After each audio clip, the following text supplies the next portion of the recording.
Strange and the spooky, adventurous and loony, they're all together ooky, the Bud family. Their trips are amazing when people come to see 'em. They really are amazing, the Bud family. History, ghost, art. So put on a witch's shawl on, a seat so you can relax on. We're gonna play a call on the Bud family. Good morning.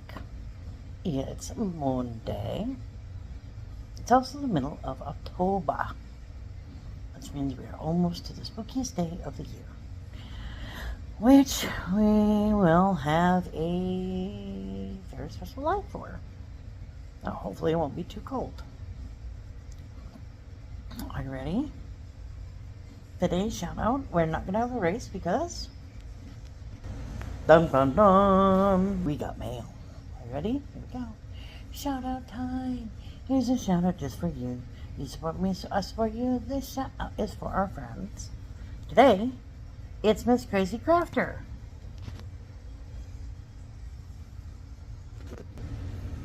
Crazy Crafter Adventures. Okay, hold on, I gotta open the envelope. And look, good gnomes. Hello, good gnomes.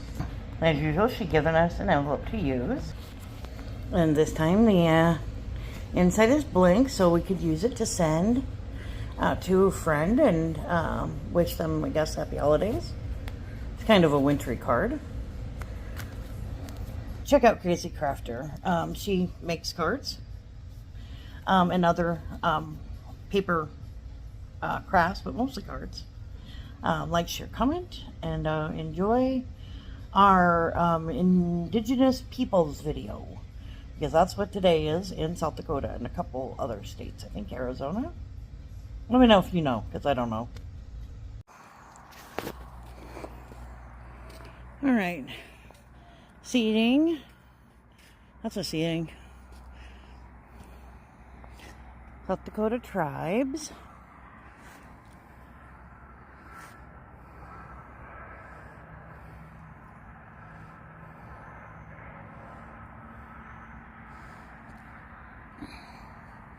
South Dakota headquarters.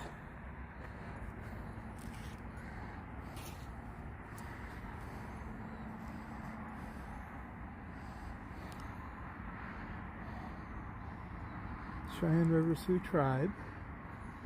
The headquarters are in Eagle Butte.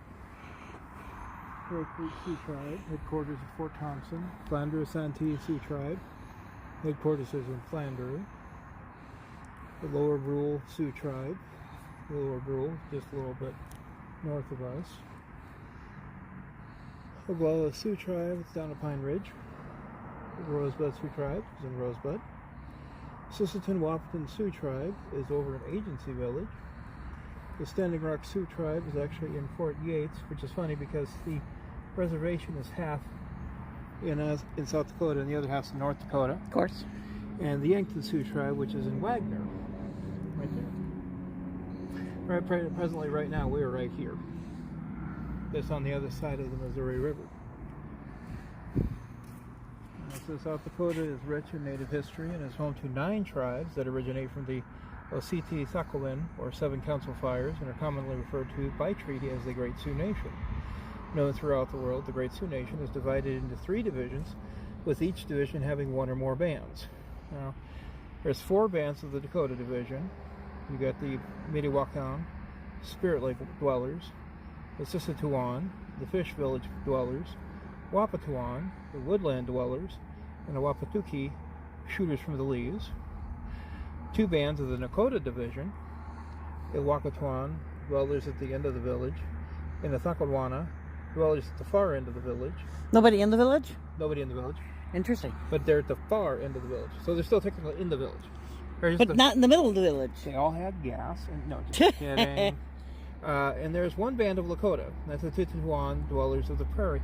And they show here, off of the tables, the location and layout where they would sit in a meeting and the 7 council fires in their sections. Now, the statue as it was mentioned here, was originally funded through Norm and Annabelle McKee out of Rapid, and they hired a very good sculptor to put this together, the Dignity as they call it, 50 feet high. The big lady.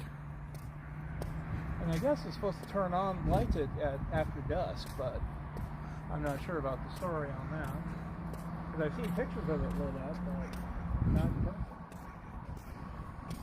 But the guy that does the carving, he's done several different locations, both in Spearfish, Putnam Rapids, Dale Quad, right here. Dignity of Earth and Sky.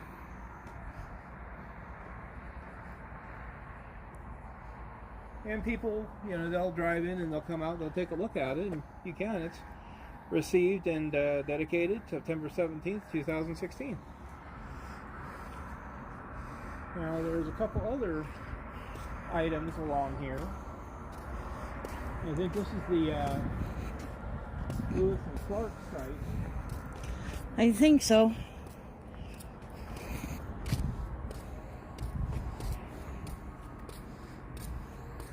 I always thought the Lewis and Clark thing was just, let's go for a hike into the middle of nowhere. Why not, you know? We do that. Yeah. Because back then, I mean, here's the thing that's also kind of fun, and we're working on a piece for this, because, go ahead and look at this view a second. And there's three things that have to be pointed out. First of all, when they came here at this spot, beware of poisonous snakes. First of all, there were no roads. No roads, no bridges, no dams. Back in its day, this was known as the Muddy Missouri. And it would flood, there would be dry spots. It was really hard to predict, but this was also one of the major roads, if you will, that would take ships all the way into present-day Montana, because they had gold back then, and so steamships would chart their way up the river. The bicentennial came in 2004. The Core Discovery 2 marker commemorates the bicentennial of the Lewis and Clark expedition. The geographic position of this marker has been established using the satellite-based global positioning system. This marker is part of the National Spatial Reference System, which is the standard for positioning, mapping, and navigating in the United States. Position of this marker is at latitude 43 degrees, 47 minutes, 13.66 seconds north, longitude 99 degrees, 22 minutes, 18.16 seconds west. The elevation of the marker is 1,718 feet above the mean sea level. This marker was set in cooperation with the South Dakota Society of Professional Land Surveyors, South Dakota Department of Transportation, and the National Geodesic Survey. I think those are the lights, and I think it's on the back. Looks like it. Because that would light up the blue, and that would be pretty. Yeah. And the National Historic Civil Engineering Mark, founded in 1852, completed in 1927, and commemorated in 1995. So this one was the first one that they came up with, and then they built the second one. Do we want to go take a shot down the sidewalk? We can. Okay. Want to hear a funny story? The geocache for Lewis and Clark is over there. Of course it is. You think it's under the teepee by any chance? Maybe. It looks like it might be in that area.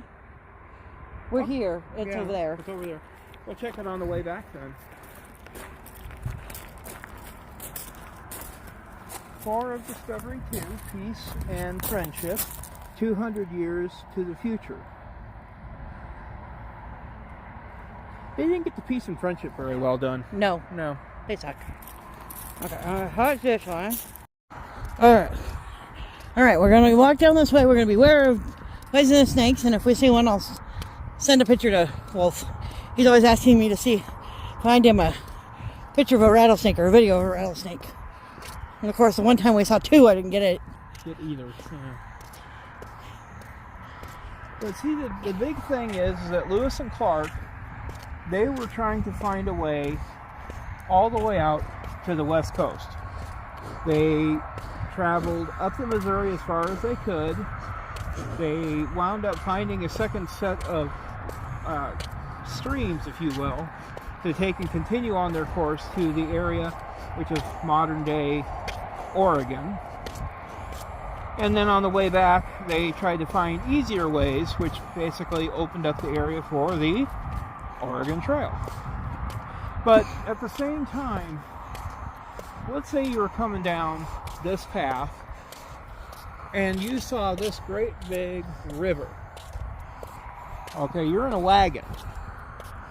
You've got you, the wife, a couple kids, maybe say 4 to 6 oxen, and you want to cross this. There's no bridges, there's no roads. You know, This is all where I always died in the game. Yeah.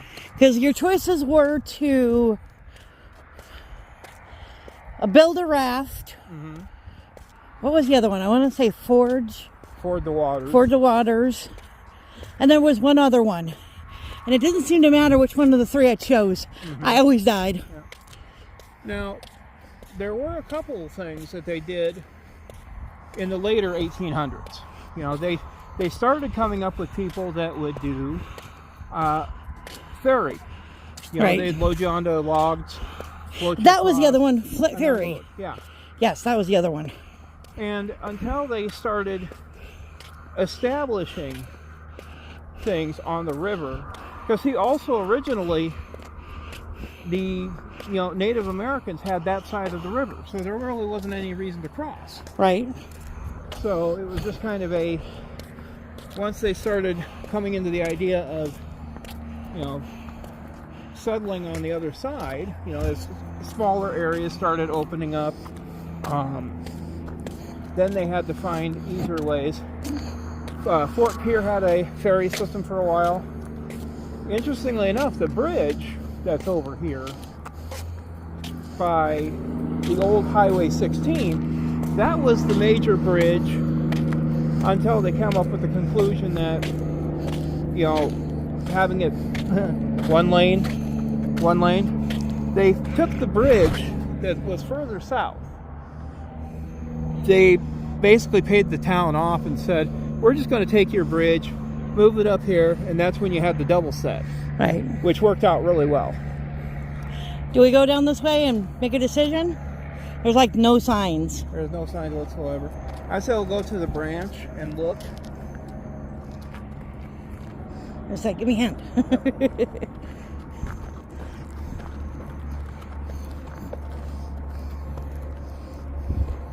Yeah, there's now this is where the other historical thing is kind of funny, because Highway 16 for years, for decades, was considered one of the primary arteries through the Midwest.